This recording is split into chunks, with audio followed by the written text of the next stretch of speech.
everyone, and welcome back. This is the second episode in our series on ember-paper. This episode will take a more practical, concrete approach than the last. So we're going to do a project, going to create a feature, and we're going to create this navbar. To do that, we're going to use the toolbar component in ember-paper, as well as a couple other tricks. So let's clear away this toolbar and start from scratch. So this is what it looks like with no toolbar. And we'll start just by adding the paper toolbar component. You'll see that that will get us a blue bar across the top. Next, we'll start adding buttons, links for them to click. And we'll start off just with 2 buttons and see what that gives us. So this gets us 2 links. These links are big, they're stacked on top of each other, and we don't want that. We want them side by side over here on the left. For this, we'll add the ember-toolbar class in a div surrounding the buttons. And we'll see that that arranges them like we want. If you want to separate out what does what in this, you'll see the div, it's the one that makes them line up left to right. But the ember-toolbar tools is the one that gives them the nice styling, gets them centered and everything. So next we'll want to add some links. So there's 2 ways to do this. We could use the link to helper. And as you'll see, that works just fine. There's also another way to go about this.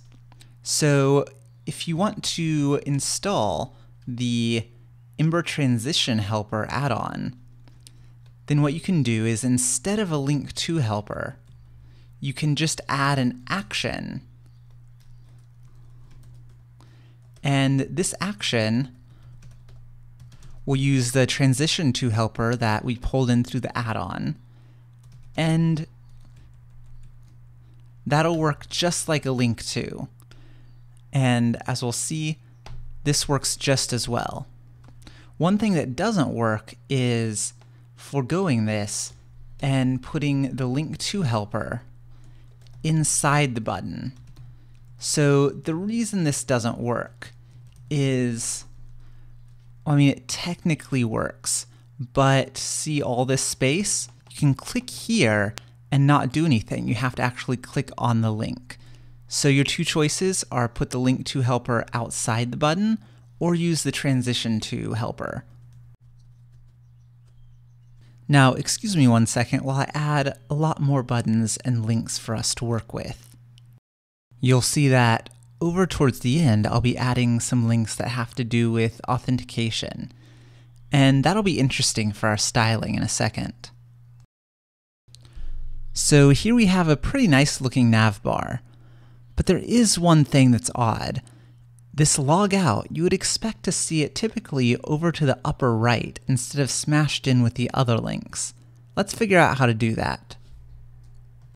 So first we'll wrap the stuff that we want to go to the right in a div, and then we'll give that div a class. We'll call it paper-right.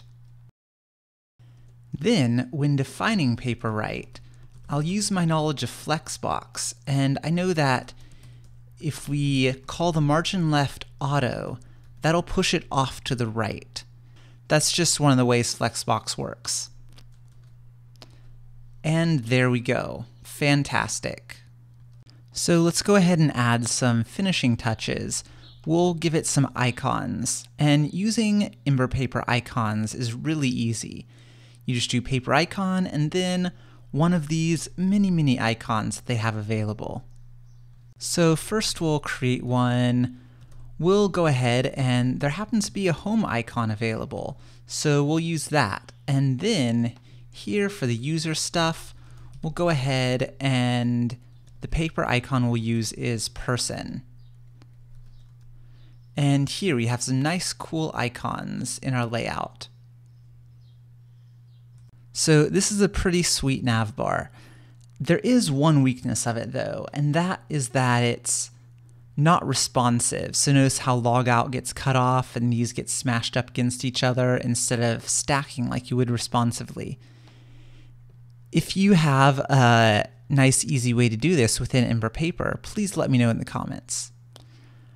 All right, thank you. And next time we talk about ember-paper, we'll be talking about forms. And there's some really cool stuff they do with forms. So I look forward to seeing you then.